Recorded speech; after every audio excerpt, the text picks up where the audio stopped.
Hi hello नमस्कार सगळ्यांना. खूप खूप दिवसांनी व्लॉग बनवते आहे आणि जो व्लॉग आहे तो मार्गशीर्ष महिन्यातला आहे आणि तो गुरुवार आहे. मी सगळ्यात पहिल्यांदा गुरुवार धरलेला आहे. म्हणजे यावर्षी म्हणजे हा जो वर्ष आहे यावर्षी मी मार्गशीर्ष गुरुवारचा उपवास धरला आहे आणि त्याचा उद्यापन होतं शेवटचा गुरुवारचा. म्हटलं ब्लॉग बनवून दाखवू.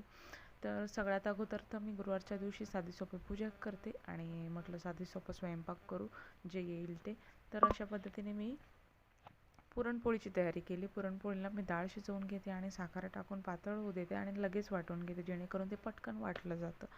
अशा पद्धतीने मी पुरणपोळी करते. त्यानंतर मग ते एकदा वाटून झालं डाळ की डायरेक्ट गॅसवरती कढई ठेवते आणि थोडंसं परतून घेते. म्हणजे ते जोपर्यंत पुरण घट्ट होत नाही तोपर्यंत आपल्या कढईमध्ये गॅसवर ठेवून परतून घेते. अशा पद्धतीने पुरण करून मी एका बाजूला रेडी करून ठेवलं होतं आणि दिवसभरचे कामही चालू होते आणि काही ना काय जो त्या दिवशी जे काम लवकर व्हायला पाहिजे होतं ते झालं नाही. म्हणजे कामच काही समजत नव्हतं मला, हे करू का ते करू, सगळंही करायचं होतं.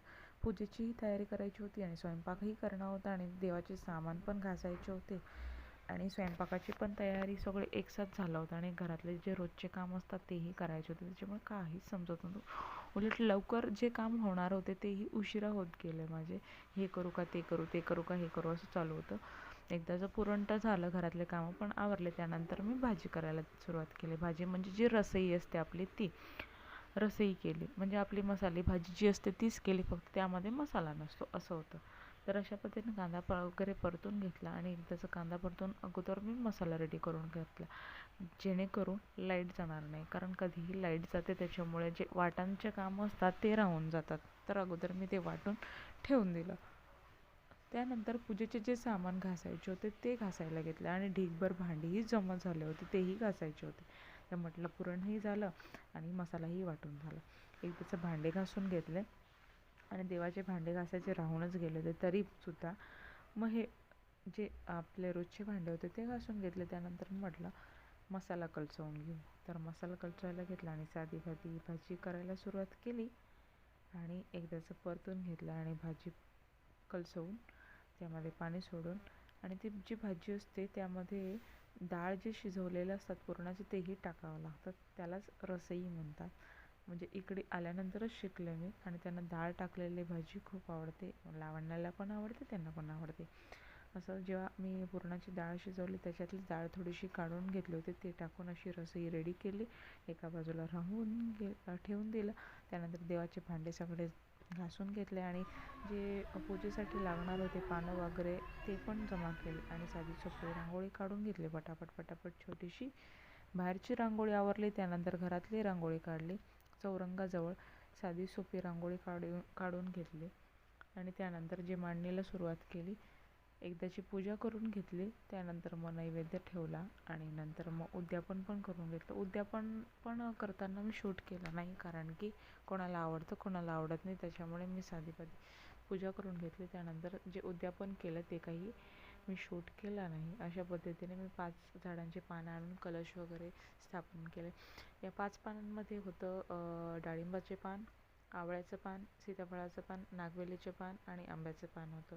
अशा पद्धतीने कळसाची स्थापना केली आणि माझ्या घरात जी मूर्ती होती गणपतीची आणि लक्ष्मीची ती ठेवली. त्याचे अभिषेक केले आणि त्यांची स्थापना करून पूजा करून त्यानंतर मी पोथी वाचून माझी जी उद्यापन आहे ते पूर्ण केला आणि शेवटी आरती करून नैवेद्य दाखवलं. हे बघा अशी तयारी केली आहे मी आणि अशी पूजा झाली माझी. आता नैवेद्य ठेवते. शेंबडू आता उठला ना तू. पूजेच्या तयारीला लागले पण पोरांना तर काही दिलं नव्हतं आणि एक स्पेशल डिश असलं म्हणजे खूप आतुरतेने वाट बघता नाही का, तसे पोरं वाट बघत होते जेवणासाठी. कधी स्वयंपाक होईल, कधी पोटात टाकू, असं झालं होतं. एकदा सगळ्यात अगोदर मी नैवेद्य दाखवून दिला आणि उद्यापन करून दिलं. सगळ्यात अगोदर पोरांना अगोदर जेवणाला दिलं. त्यांना एवढी भूक लागली होती. शब्दाभरात लावण्यात येऊन विचारत होती की झाला स्वयंपाक. झालं आमचं उद्यापन आहे की नाही. अशा पद्धतीने झाली आमची पूजा.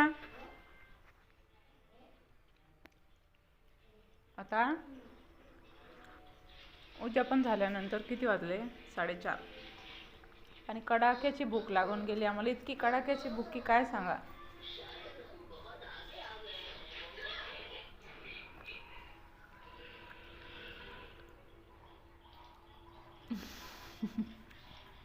तुकडे करू का?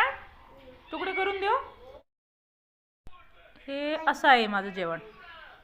मी गोड खात नाही त्याच्यामुळे मी रसईसोबत पोळी मोडून घेतली आहे आणि यांचं जेवण असं आहे. आता आले कामावरून, म्हटलं डायरेक्ट जेवणाला बसू. खीर, पुरणपोळी आणि रसई. तुला करायचं आहे का तसं? थांब, खा. गाळू नको, गाळू नको.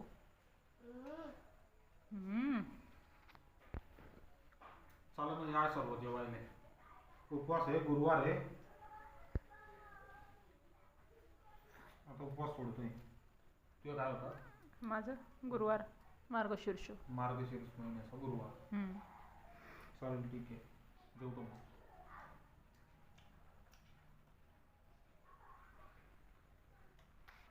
चांगला आहे. आता मी स्टार्ट करते. ओके, चला स्टार्ट करू का आता? खाऊन बघते कसं झालंय. चांगलंय, छान आहे. बाकीच्यांनाही बोलायचं काय? सगळेजण या जेवायला. चला जेवण झाल्यावर बघू मग.